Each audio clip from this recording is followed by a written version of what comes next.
Ika-40 kabanata. Awit ng pagpupuri sa Panginoon. Ako'y matyagang naghintay sa Panginoon, at dininig niya ang aking mga daing. Para akong nasa malalim at lubhang maputik na balon. Ako ay kanyang iniahon at itinatayo sa malaking bato, upang hindi mapahamak.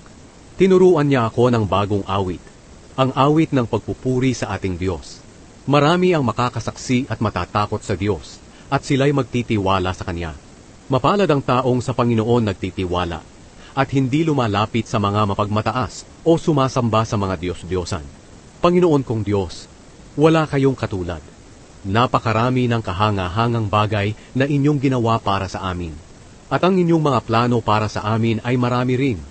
Sa dami ng mga ito'y hindi ko na kayang banggitin.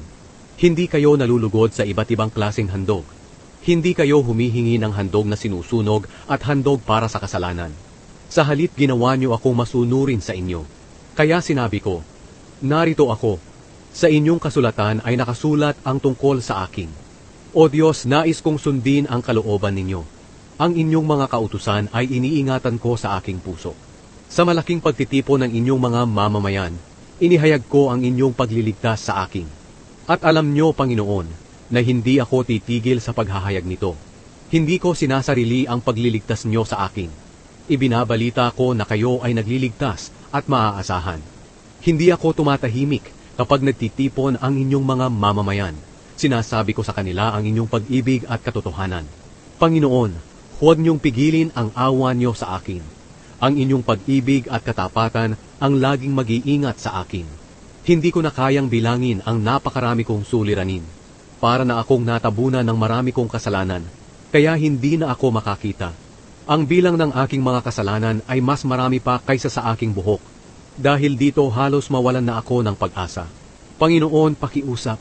Iligtas niyo ako at kaagad na tulungan.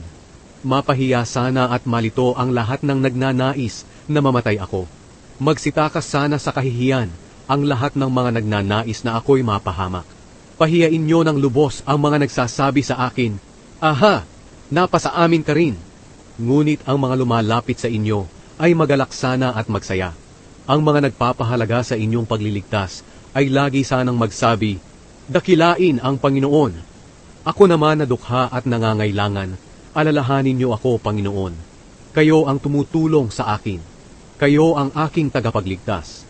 Aking Diyos, agad niyo akong tulungan.